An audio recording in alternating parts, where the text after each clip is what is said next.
Yes. Very good. Very glad to be back here. I'm going to start with a poem.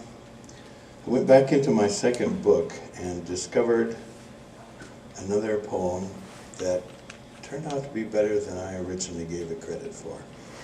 And it's called The River. I went down to the river, for I'd been so long away, to have a look at my old friend and pass the time of day. It was just as I remembered, and the sameness comforted me. The reassurance that it hadn't changed fit me most comfortably. I dipped a handful of its water, felt the coolness on my face. I listened to it ripple and splash, and knew why I love this place. But the river must have changed somehow, for all things change, you see. On the bank there'd been a sapling that was now a full-grown tree. I looked so hard to find the change, but there was no change to be found. The surface still had the same sparkle. The current still made the same sound. How can the river remain the same when my life's turned so many a page? A lively kid when I swam here last, I'm now infirm with old age. It's mystical how some things can alter, yet still remain what they are. The river is a constant to me, as changeless as the evening star. Of course the river's made changes, but in subtle, little ways. Man tends to measure change by the number of his own days. The river doesn't show its change as the water goes leisurely by. Its changes come more gradually, for it has more time than I.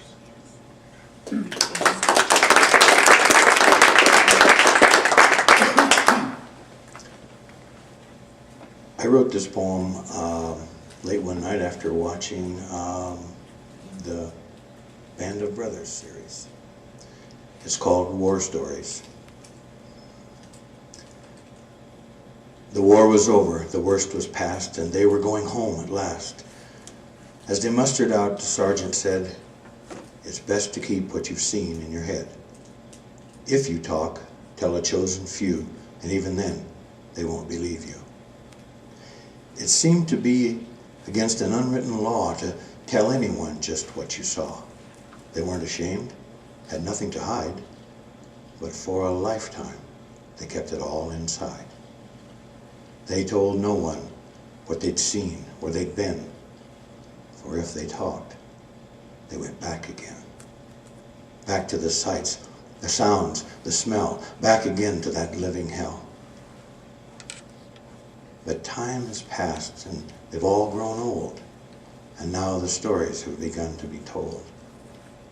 They thought that when their hair turned a lighter shade, the pain of their memories would begin to fade.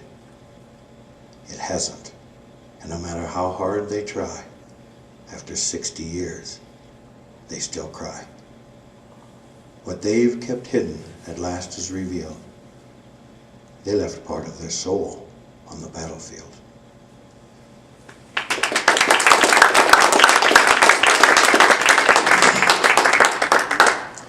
And this is my latest work.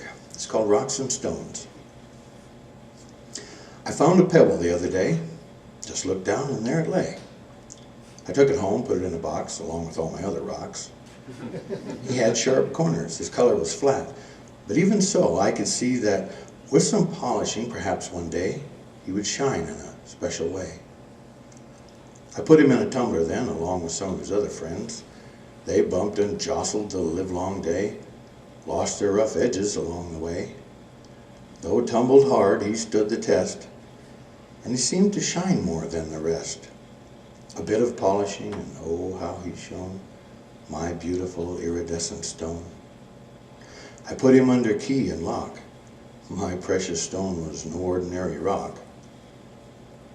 We too are jostled along the way, bumped and tumbled the livelong day, beset by problems, irritated by chatter. Some can't take it. They split and shatter. It must be thus, for if left alone, we'd all be rocks. There'd be no stones. Both are needed, as you will see. They serve a purpose for you and me. A polished stone's color, sparkle, and shine warms our soul like sweet red wine. Stones are polished, but not rocks. They are shaped into building blocks. And though covered with grime and moss and mold, they shelter us from wind and rain and cold. The Creator chooses from his flock who's a stone and who's a rock. But the finest beings we've ever known have the strength of rock and the beauty of stone. Thank you all very much.